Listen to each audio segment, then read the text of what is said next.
Politics of the Heartlands at a forum organized by the local anti-death penalty movement. Think Centre President Sinnapan Samidore on civil society and grassroots movements in Singapore. And we have, I wouldn't say we are come to a mature state. I mean, like in Malaysia or Indonesia, we are not there. But we are already starting to walk. So we have a long journey to do. But I think we are picking up the issues. Death penalty, freedom of expression, and even the right to life, in terms of anti-death penalty. It's already, there are calls there. So I think, in fairness, I think Singapore is a small place. We have communications, social media, internet. We can connect faster. And I think we are connecting, and many of our young individuals, youths, young people are going overseas to study in England, in Australia, in UK, in the US. Of course, they have seen another side of the world where human rights standards based on international norms are daily realities. And what we have been told, for example, on the freedom of expression, it's wrong to protest. It's not valid in those places where democracy is there, where open debates are there.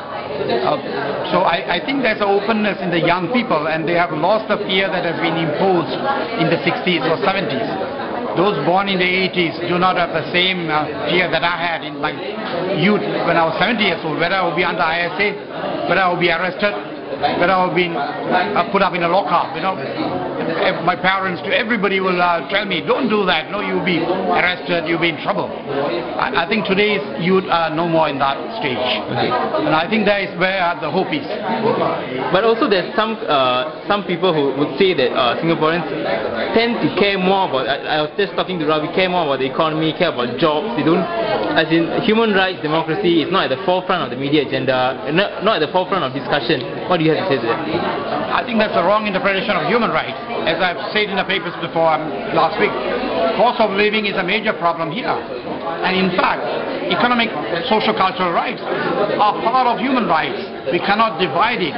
Without the right to food, without the right to a proper accommodation, without access to education, the other civil political rights will be impacted.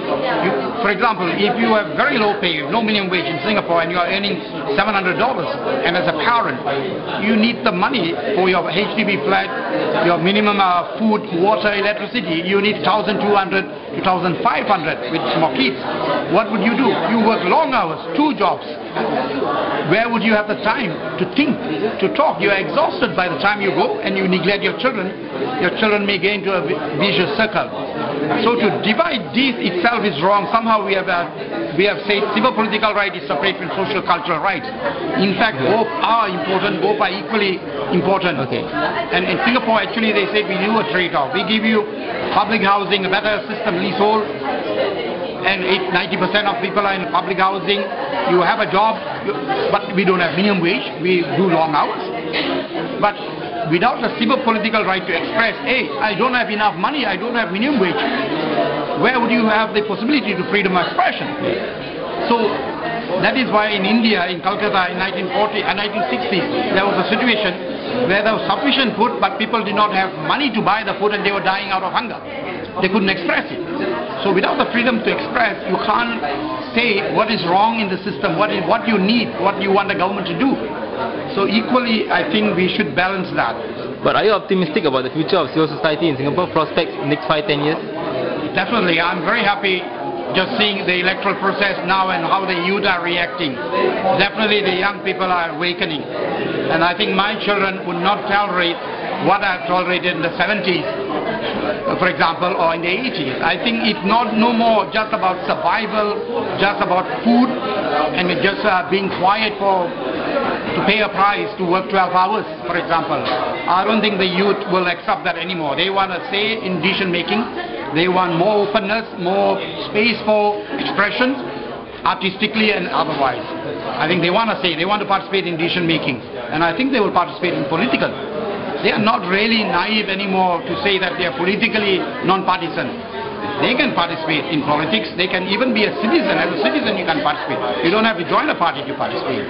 I think the youths are waking up to that. 21-year-old anti-death penalty campaigner Damien Cheng on youth involvement in lobby movements. Of course, everyone at our age group, I'm 20 years old, my peers, older peers, younger peers, all of them as well, the inertia is very great. It is very difficult to ask them to go out and organize a social campaign, right? So what we do is we try to move them slowly, nudge them forward, and when the number gets bigger, I think everyone would start to see that there's a chance for change. I mean, the inertia comes in two ways. The first way the inertia comes from is that we have more, that it won't change anything, right? Because whatever we do, the government won't listen to us. So why bother doing it in the first place?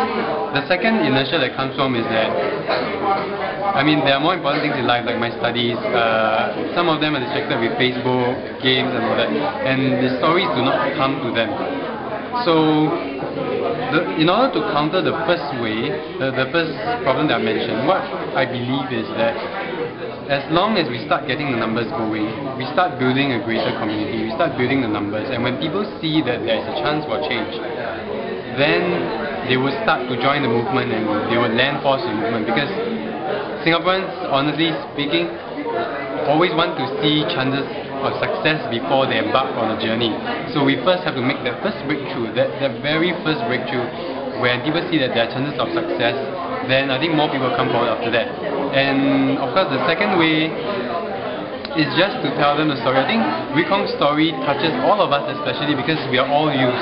We have been through we've been through that portion of the rebellious part of his life, and we all know. So a life is at stake, and I don't believe that Singaporeans are selfish people. I don't believe that they do not treasure life. So when they know what is at stake, a life is at stake, a life of a boy who has changed, I think they would then be able to find it in them to come out and to help people. Okay. So both ways which I talked about we have to work on them hand in hand, and then that's where I believe the youth and the people of Singapore will start coming out and standing up for this issue. So you are, in the next 5-10 years, you're optimistic about the prospect of the campaign?